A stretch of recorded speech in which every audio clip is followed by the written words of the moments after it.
imbag sa Pilipinas at tuyong dagiti kang runan adamag diti PTV Cordillera. Naartang nga investigasyon ti ipatpatumpal ti Igig MPS may naig iti 5 nga insidente ti panagbarsak iti lugan iti barangay Atulo Igig Cagayan iti Sabado. Makita iti social media ti post ti may samasaknan ana biktima iti maatap a panagbato ti saan pay anabigbig nga individual. Kabayatan na paawid da iti tugegaraw alas 2:30 ti parbangon iti kanikadwa. Iti panagresponde dagiti masaknan awan tinatakwatan a tao iti naso a lugar. Nupay addan ti maatap a person of interest. May basar iti report ti pulisya karaman ti may saa delivery truck ken talupay alugan a nabarsak. Napagnunumuan ti pulisya ken opisyales ti barangay ti panangipasagda iti kanayunan a silaw ken closed circuit television camera iti naso a lugar. Kabayatan na iti Ilocos Region ti nagiragsak dagiti naala adagos iti trabaho ti gasatda gaputa baban iti trabaho agad job fair ti dole ket naaddaanda iti panggadan. Ada detalye ni Bridget Marcasi, Pangosfian. Speechless. Dayta ti panangiladawan ni Risdale ti nagbalin a kapadasan na iti panag-apply na iti trabaho iti naipatungpal adole trabaho agad job fair nang runa ta saan na aninamnama adagos a maala iti trabaho. Makakatulong po to ma'am since nagkanak ti financial ma'am. Experience na din po ma'am para sa next na endeavor po. Nimot Helena, impagsana tidakkel a panagyaman na gaputa inaklon na asaan a nakasagana a nagturong iti job fair ngem may sa isuna kadagiti napagasatan kas hard on the spot. Makakatulong po sa akin kasi may trabaho na po ako and at the same time matutulungan ko na po yung mga pamilya ko.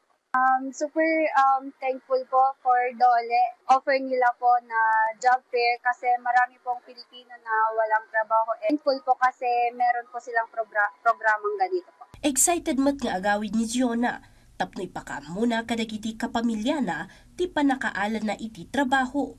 Sigun ken kwa na, makabulanin nga agsapsapol iti trabaho isuan na laos ti panagyaman na tanaala daytoy ken naibilang kadagiti hired on the spot.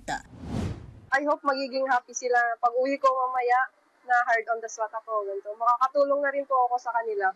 Actually po, sobrang ganda ng ganitong programa. I hope na hindi magpatuloy pa rin ito, ma'am.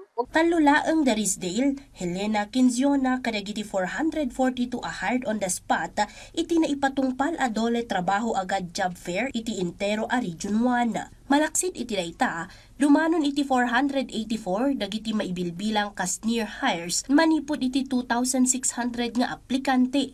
Sigun iti dole Region 1. Nasurok 31,000 a job vacancies ti nailukat iti naipatungpal a job fair, abuklen tinasurok 15,000 a local, ken 15,000 a trabaho abroad. Isang avenue po ang job fair as employment facilitation program para yun nga, sir, mapataas yung employment rate natin dito sa ating province.